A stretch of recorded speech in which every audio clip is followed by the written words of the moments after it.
Welcome to Podcast Cafe Agraria.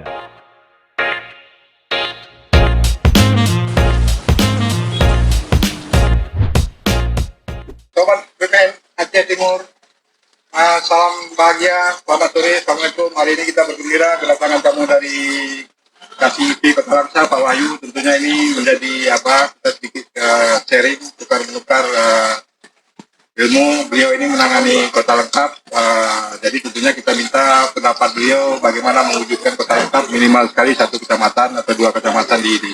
Jadi Pak Wahyu, kami tahu Pak Wahyu berada di Kota Langsa, sudah ditetapkan oleh Dirjenika menjadi kegiatan Kota Lengkap. Kalau Pak Wahyu tidak berkeberatan, itu sedikit sharing bagaimana ini kita wujudkan. Kalau kami sendiri minimal 1-2 kecamatan lah. Baik, terima kasih atas undangannya kali ini bisa mengisi acara podcast di BPN Aceh Timur. Untuk Kota Lengkap di BPN Langsa, kita memulainya dari data terlengkap per kecamatan, itu dari Langsa Timur. Setelah Langsa Timur, mendekat lagi ke Langsa Lama, dan sebagian sudah menyentuh Langsa Baru. Seperti itu. Langkah-langkah yang kita ambil itu Pak, adalah dengan memastikan tidak ada bidang tanah yang tidak kita ketahui ukuran bidang tanahnya. Artinya kita turun langsung ke lapangan, kita ukur bagi bidang-bidang yang tidak ada pemiliknya, yang itu kategori K33, kita delineasi sebagian. Seperti itu Pak. Seberapa sulit atau seberapa mudahnya ini untuk melaksanakan kegiatan ini Pak Kasih? Yang paling sulit adalah mendaratkan bidang-bidang yang pernah terbit. Itu tantangan kita yang paling utama. Setelah itu berhasil kita daratkan, mungkin kesulitan itu boleh kita katakan sudah terurai 70%. Tinggal hanya kita melengkapi bidang-bidang tanah yang masih kosong. Tantangan terbesar kita adalah mendaratkan semua bidang K4 sebagaimana mestinya, atau kita deklarasikan bahwasanya kita memang tidak mengetahui di mana posisi bidang tanah tersebut sesuai ketentuan Pusdatin di bawah 5% per desanya. Jadi ini mungkin bayangan kita ini seperti harapan Pak Menteri ya, kualitas seperti itu ya. Jadi katakanlah ya, ini Kota Langsa ini sudah lengkap segala macam, jadi roadmap kementerian di 2021 fully elektronik itu sudah bisa kita jalankan, atau bagaimana Pak Wahyu? Insya Allah kita optimis Pak untuk siap elektronik sesuai pencanangan dari Kanwil BPN Provinsi Aceh dan sesuai dari roadmap-nya Kementerian ATR BPN. Untuk mendukung kegiatan siap elektronik ini, tentunya validasi antara buku tanah, surat ukur, dan bidang tanah itu benar-benar valid. Tidak hanya secara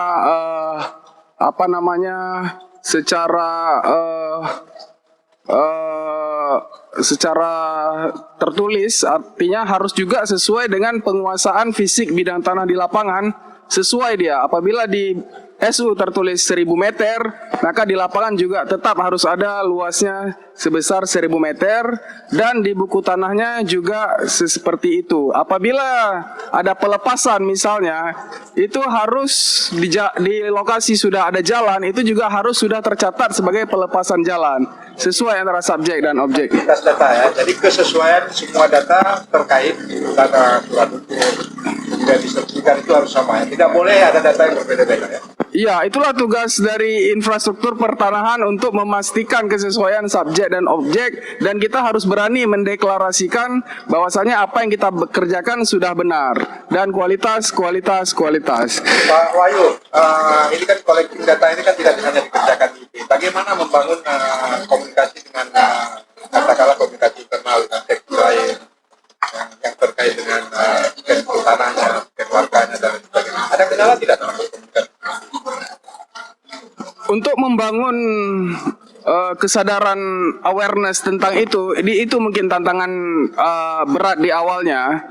Tapi setelah itu berjalan, tantangan berikutnya yang kita hadapi adalah mencari warkah-warkah yang memang di arsip kita tidak ada gitu. Misalnya katakanlah ada 1000 buku tanah, itu mungkin hanya ada arsip warkahnya sebesar 80%. Nah, sisanya 20% itu menjadi PR kami bersama untuk menyelesaikannya. Tapi kita harus memastikan dulu 80% ini bisa siap elektronik sesuai dengan pencanangan. Jadi yang Pak Wahyu katakan 20% itu, tindakan Pak Wahyu sendiri untuk mengeksekusi yang 20% ini apa jalan keluarnya Pak Wahyu?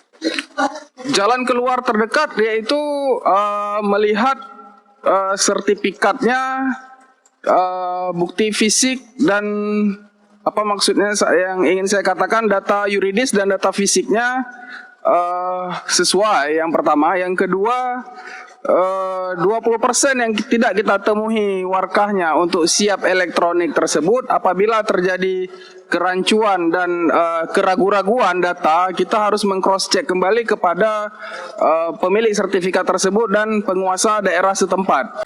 Oke Pak Wahyu, selama membangun kota lengkap lah katakan. Jadi kan kota lengkap ini melibatkan stakeholder yang banyak. Apa peran Gesi kira-kira, apakah dia mendukung atau menghambat? Gesi sendiri kalau kita baca perkabar Gesi 97 itu bagian dari panitia. Jadi dalam porsi kota lengkap itu perannya bagaimana Pak? Apakah dia sangat mendukung atau bagaimana? Memang kalau boleh jujur, itu ada klasterisasi antara kampung atau desa yang sangat mendukung, desa yang biasa saja, atau desa yang belum memberi perhatian terhadap pertanahan ini gitu ya. Tapi kita berfokus dulu kepada desa-desa yang sangat mendukung dan akan mendukung.